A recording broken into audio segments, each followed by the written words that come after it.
Okay. Hello, welcome to Monkchat radio at Watsondok 106 megahertz.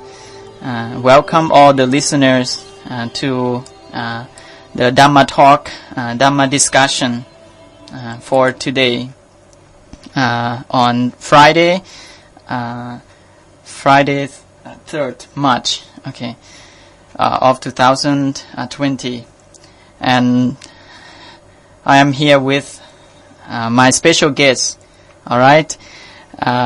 First of all, let me introduce myself. Okay, my name is Phra Tong. Okay, I originally come from Laos, and I have been living in Chiang Mai for 5 years to study at the Buddhist University of MCU Chiang Mai campus, and also involved to meditation retreat program and also Monkchat program. And today I'm very exciting and feel very pleasure to be here again to share the Dhamma talk, Dhamma speaking with my partner as a foreigners today. So it will be very interesting. So first of all, I also would like to let all the listeners get to know him. Who is he? Where he's come from? Okay, so would you mind? Can you introduce yourself? Of course, yes. My name is Charles, and I'm here from England. So thank you for having me. I'm interested to hear the Dharma today and learn more about Buddhism. It's my first time. Very nice. It's my first time here in Chiang Mai. I've been here for 4 or 5 days now. And yes, I'm enjoying learning more about the country, the culture, and Buddhism as well. Very nice. All right. So his name is Mr. Charles, come from England. Okay, he spent a trip in Southeast Asia to learn about the culture, especially about Buddhism. He have attended our meditation retreat at Monkchat program today. So he was a meditators of our one-day meditation, and I'm very very honored to invite him to join our Dhamma discussion today. For our Dhamma today, Mr. Charles, we're talking about the main teaching in Buddhism, which is talking about the middle path, the middle way, the balanced way of life. Don't extremely to any way of life, to the spiritual or to the materials. Yes. We'll talk about balance. Keep between balance between this mind, and this body. Physically, is separable. These two main parts. This is the main purpose or the dream, of Buddhism, to keep teaching all the human beings or sensual beings to know the right way to live their life, So why Buddha make his teaching in this way or in this path? So Buddha, when he was a prince, he was Siddhartha. He grew up in this context. The context of the societies. They are castes. There is a caste level. The caste system. The caste system in the society, which is not really lost balance. So the society, rely on the belief from the God. It's like the net, cover the whole people in the country that must believe from the higher authorities like this. They cannot change to be anything else. Yes. So when he achieved an enlightenment, he found that it's not true to have, to believe or to follow only the high authorities come from the heaven. According to his his teaching, is called the Dhammacakkappavattana Sutra. It's one of the first teaching that he preached or laid down this system of practicing of Buddhism in this first teaching. He tried to explain to his disciple understand that what people used to believe before, that the path to achieve an enlightenment or the path to achieve the ultimate happiness, there are only two ways. The first, follow the materialism. We call the self-indulgence. In Thai we call or in Pali, Kammasukha Likanuyog. This is the first path that people used to believe that daily life, don't focus anything else. Focus only the feeling pleasure only. And then your individual self. Yes, gaining. Yeah. All the desire. You want this, you focus only, happiness to fulfill only your, sensual desire.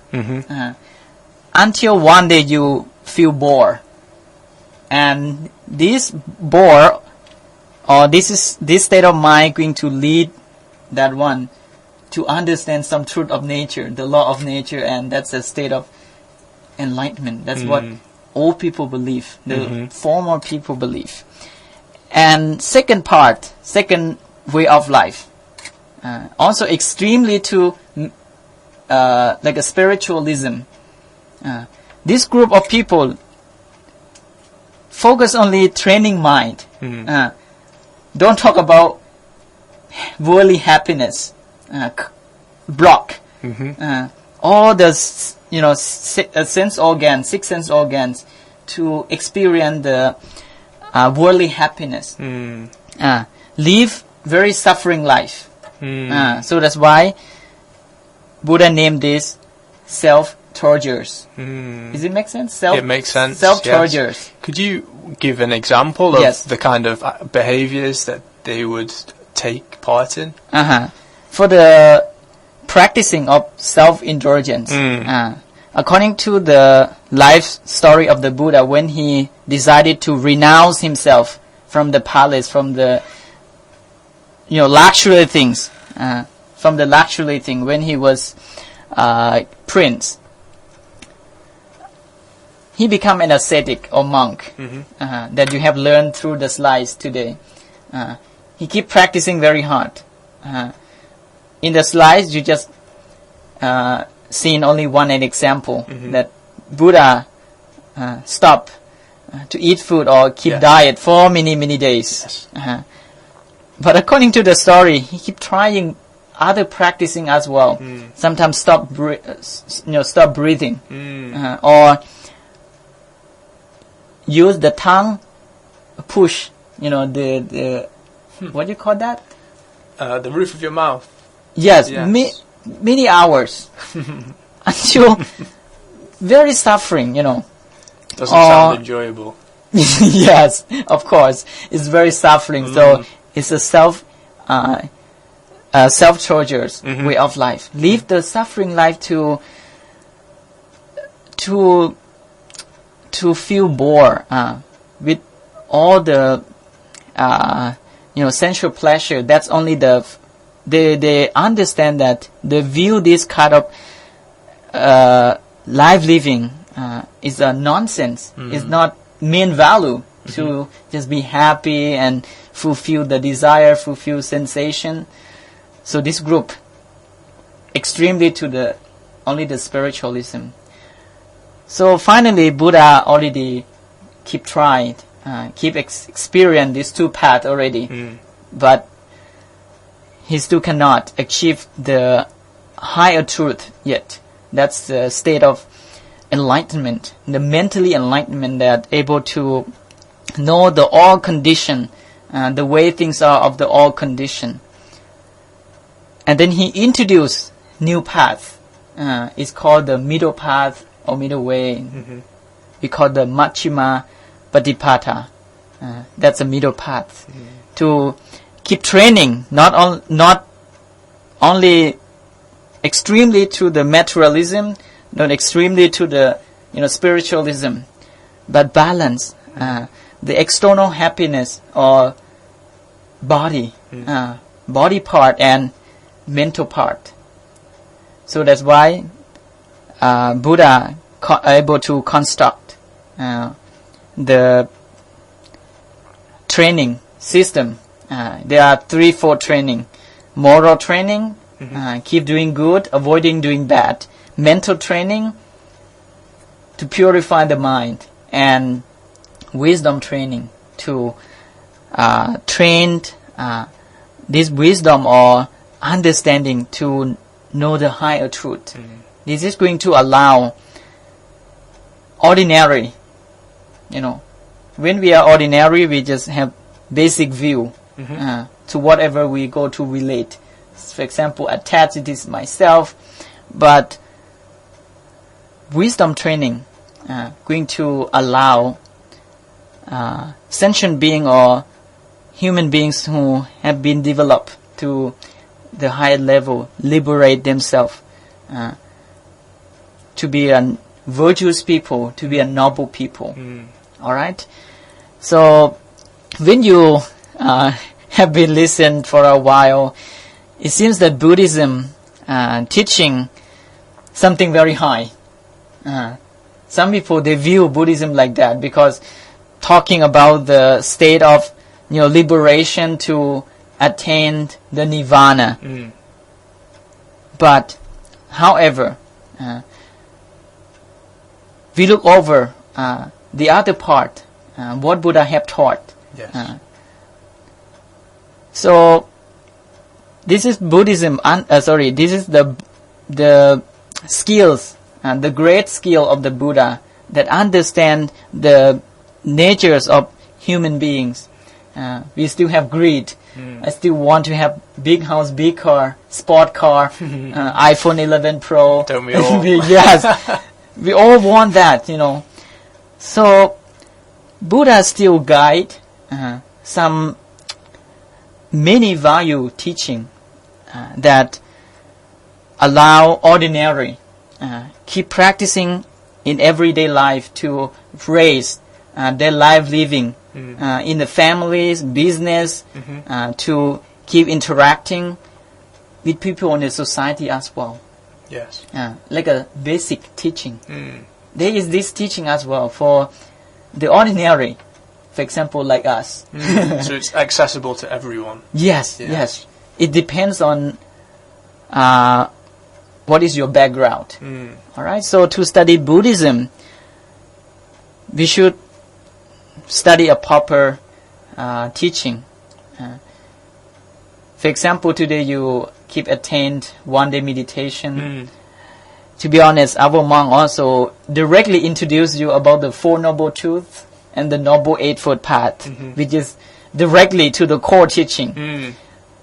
But this is also risk, for beginner who going to get more confused about Buddhism. A lot of information. Yes, a lot of information about the two of the core of nature, the law of nature, and sometimes if they are very beginner and don't have basic knowledge, they will even more away from the Dharma, away from the Buddhism that is too difficult. It's very hard to apply in daily life. But we believe, the power, the knowledge of the Westerners, that they have good level of educations.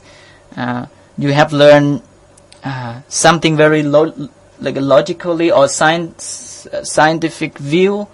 So we thought that this is easier to introduce Buddhism directly to the core teaching, to let them easy to understand. So this is what I will introduce about this main path, that why Buddha decided to teach Buddhism in this way. Yes. Good. Yes, I agree. I guess it's a risk to set out lots of information early on, but equally important is to understand the core teachings and values of religion, to understand it. So I think if you start with that and then build your knowledge, it's a good place to start. And so far I've found it useful and interesting. So according to your experience today that you have attended the one-day meditation in our Monkchat program or meditation retreat program, what is your experience to approach to Buddhism? It's still there are many levels or to train or to develop, or it's a good start to learn Buddhism for you in this way, that directly focusing on practicing meditation or directly to understand the core teaching in Buddhism. Do you feel that this is easy way to approach to Buddhism?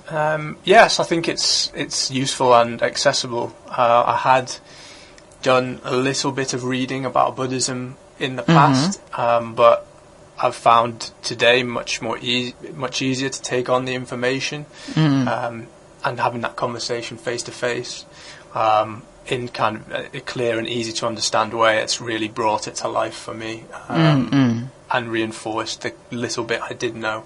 I've found it useful. All right. One thing that I want to add more, or introduce you to understand more about Buddhism.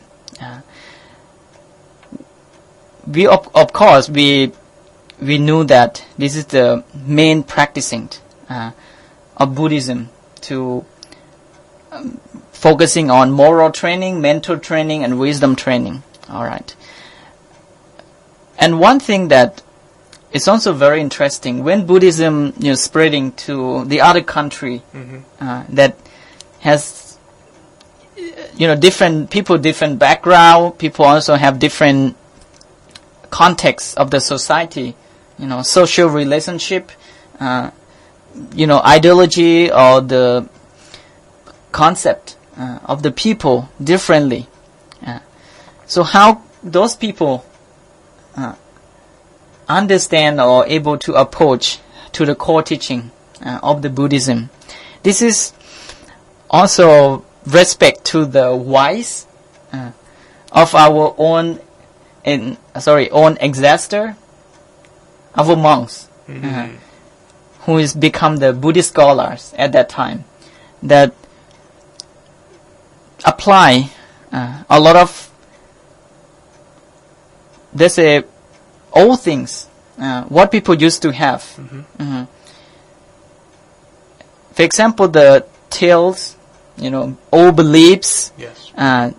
Sometimes that area they also believe in some, like a mysterious things as an auspicious thing. Yes. How can Buddhism confront with this, like a community or society that has a very strong belief, like Thailand. Like Thailand is one of the country that has so much beliefs and so many beliefs, very diversities of belief and faith of the people. People used to believe in gods, in Hinduism, Ganesha, Shiva, Vishnu, worship to ask blessing or pray to those gods to help them to run business and, let's say, clean or allow them to run, something properly. And not just only that. What people also believe is also belief of their own ancestors or spirits or ghosts. What you have known that this very strong belief as well in Thailand. Every houses, construct or build small house, small shrine in front of their house, and then put a little look like a cartoon or look deities, the images of the deities inside the shrine or house, and then keep offering food, flute, some beverage every morning in order to keep worshipping those people, to take care and protect them in everyday lives, to have safety life. This is also very challenging, and that how Buddhism, come to settle down or spreading Buddhism in this country. So they use this technique, like what I have told you, that allow them to learn something basic first.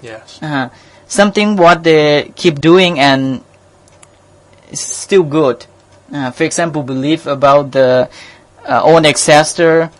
For example, grandma, grandpa, and every year they will do the sacrifice to offer something to those people. It's also not really bad. There's also one thing to pay gratitude to parents. So Buddhism use this idea to promote. It's more clear.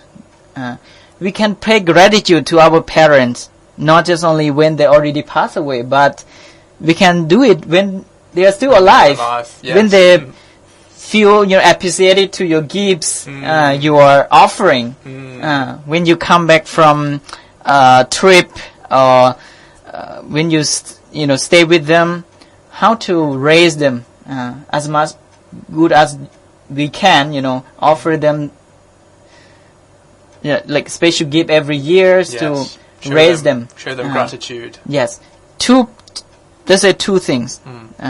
As a body, try to offer them good food, good clothes, take care of them physically and mentally. We also try to behave like a good son, to be a gratitude son, to let them also feel happy, to don't worry about our future life. So it's good combination. This is let them slowly learn the concept of like a generosity, morality, to collect some training to strengthen their mind, uplift their ideal, their spiritual, to be a good level, and then we can let them learn something deeper, like understand the truth of life. No Four Noble Truth, the Noble Eightfold Path will be slowly introduced. So this is the wise, of our Buddhist scholar monk, at that time, to penetrate Buddhism to the culture, tradition, and old belief that people used to believe for 1,000 years, and able to change people to be Buddhists, and some slowly trained meditation.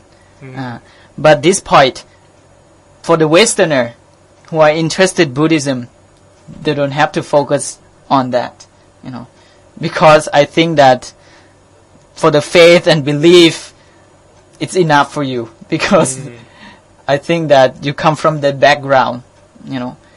Some people also refuse about that faith and want to focus something that rational, sensible, and able to practice and apply in everyday life.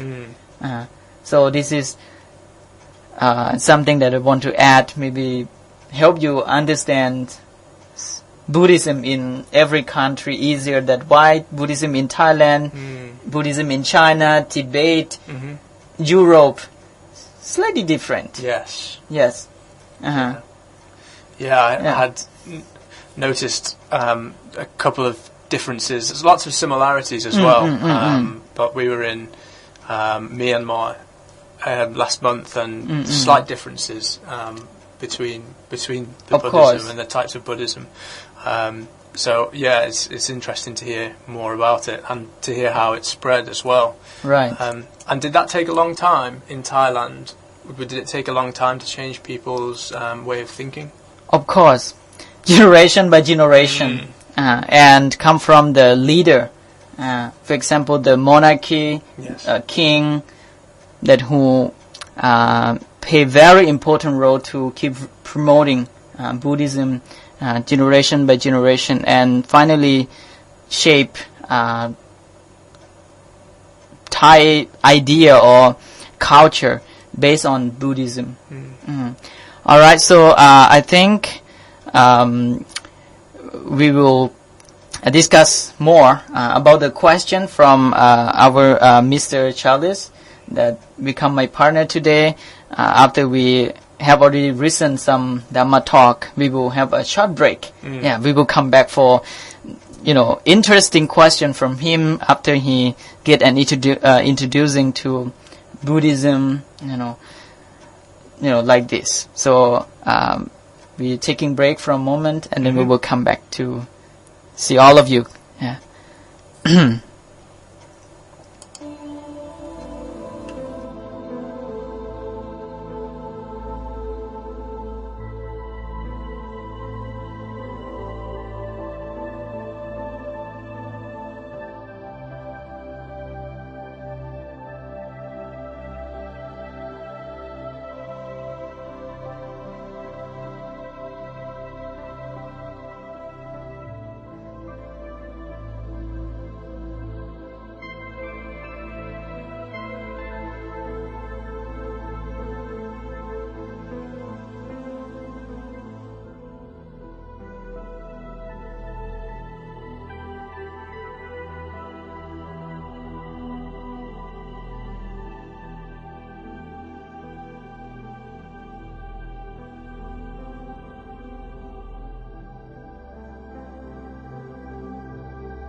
Welcome back to our second part.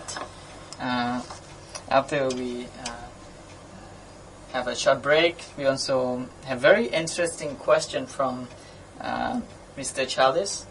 So, I want you to, talk about your question to also be the representative from our listeners. Sure.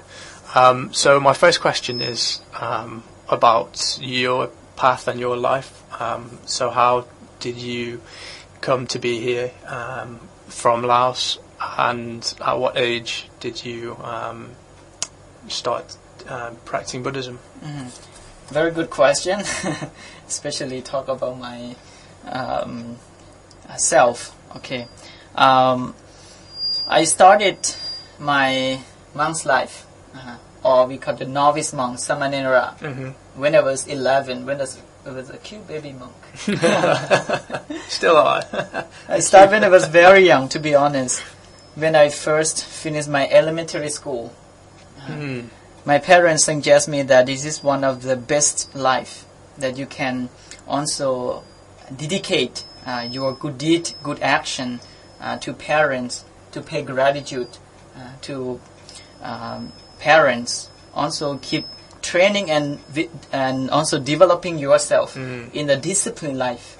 Because monk's life, you should follow many rules. It's just going to shape you to be a gratitude son, to be a good son in the future. And I immediately, accept, that suggestion from my parents. After that, I've experienced that it's very beneficial, to live in this monastic life. I don't have to worry too much about clothes, because simple, not many colors, very easy, and same style. This is already 2,600 years. It's never out of date. Always but your shirt, your shirt, must be wedding shirt, business look, and trip, different. Lots of things to think about when I get dressed. Yes. So I feel that very simple as a monk, and not many distraction. Easy to maintain or sustain my mood, my emotion. Live in the temple, not many temptation, and also allowed to study all subjects, English, all the languages, and also others philosophy, others knowledge of other religion. Also allowed to study in monk's life. After I have finished my high school in Laos, I decided to continue my higher education in somewhere that more challenging, not like the same place that I have used to study for many years. And one point, Laos provide only college level. We call the Sangha college. They don't provide university level yet. And then I decided to move to Chiang Mai to study in English program in our Buddhist university, Maha Chulalongkorn Rasa Vitanyaraya University. It's very long. It's a mouthful. And I met many friends, many teachers, and I feel that it's very honors for me to able to have to got this chance to move to Chiang Mai and have very good environment to develop and improve my English, improve my life living skills as a monk. Have more chance to practice meditation. So that's why I decided to move to here, Chiang Mai, Thailand,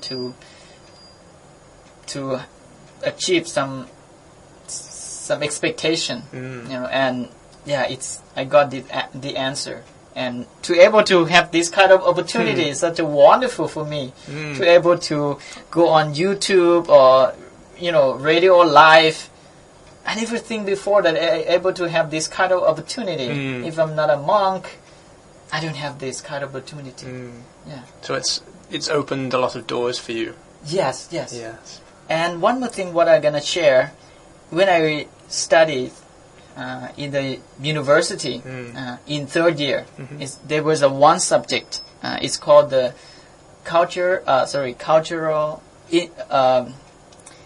intercultural communication. We went to visit mosque, Muslim temple. We went to visit church. Different places to take a study as a young age. So thank you so much for asking this question, to also let the listeners understand that why Buddhist monks from different countries study in our Buddhist university in Chiang Mai campus. I'm interested to know how you found it. You said you were 11 when you first became a novice. For me, from England, it's difficult to imagine leaving your family at that age. How did you find that? Was it challenging? Yes, of course. It's very challenging. I feel homesick for a week. You know, to separate it from my parents such a young age. You know, every night I think of my parents, but because of teachers, friends, environment, slowly let me learn how to survive. You know, in the temple as a young age. The Dharma of the Buddha, reading, and the abbot of the abbot, the leader monk of the temple, also try to give coaching, you know, individually to the newcomer, to the young monk, what you're going to aware of, what you should do, what you shouldn't do. Friends, you know, slowly let me able to pass that, you know, difficulty times such a young age. I cried, to be honest, when I was 11. I think everyone would. Yes, I definitely would have. Yeah. So they made it comfortable and welcoming at the monastery for you. Yes. That's So I think for our last and final session, also you know, to share kindness, compassion. After we have discussed something good, this is one of the good deeds that we able to share some wisdom to the other people. Finally, we will share loving kindness, compassion for those people are in dangers and suffer right now because of the threat of violence, or we are in, let's say, fighting or dangers and problem. So on behalf of Buddhist monk, going to give them blessing and also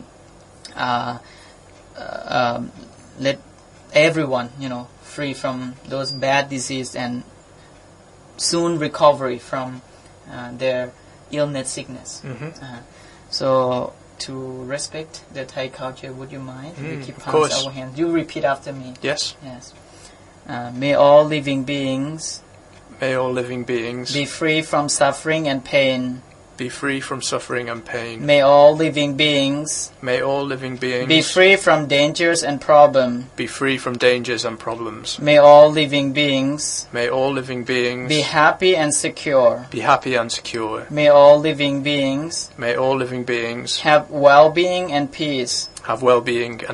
May peace and happiness reveal to all living beings. May peace and happiness reveal to the world. Okay. ภาวะอภิวาทนาสีลิสนิจังวุธาปัญจานิโนจัตตารโอธรรมาวัฏันติอายุวันโนสุขังพะลังเจริญพรญาติโยมทุกท่านที่ได้มารับฟังวิทยุในวันนี้ and thank you so much for all listeners and watchers to keep watching us from the beginning until now, and thank you so much for your kindness to accept my invitation to be like a partner for me today to ask the question and discuss the Dhamma speaking. And I wish you, all of you, especially you, and you came with your wife. Girlfriend. Your girlfriend. Yes. Yeah. Thank you. Congratulations. I hope you will have a safe trip. Thank you. And wonderful trip, and have a good life, household life soon. So, thank you so much for your kindness. You're welcome, and thank you for having me. You want to say something? Leave something to the listeners? I'd just like to say that I've really enjoyed my experience here, learning about the Buddhism and the culture generally. And Phra Tong has been very welcoming. Yes. And yes, I will remember this experience fondly. Thank you so much. So, goodbye for today. Good luck, everyone.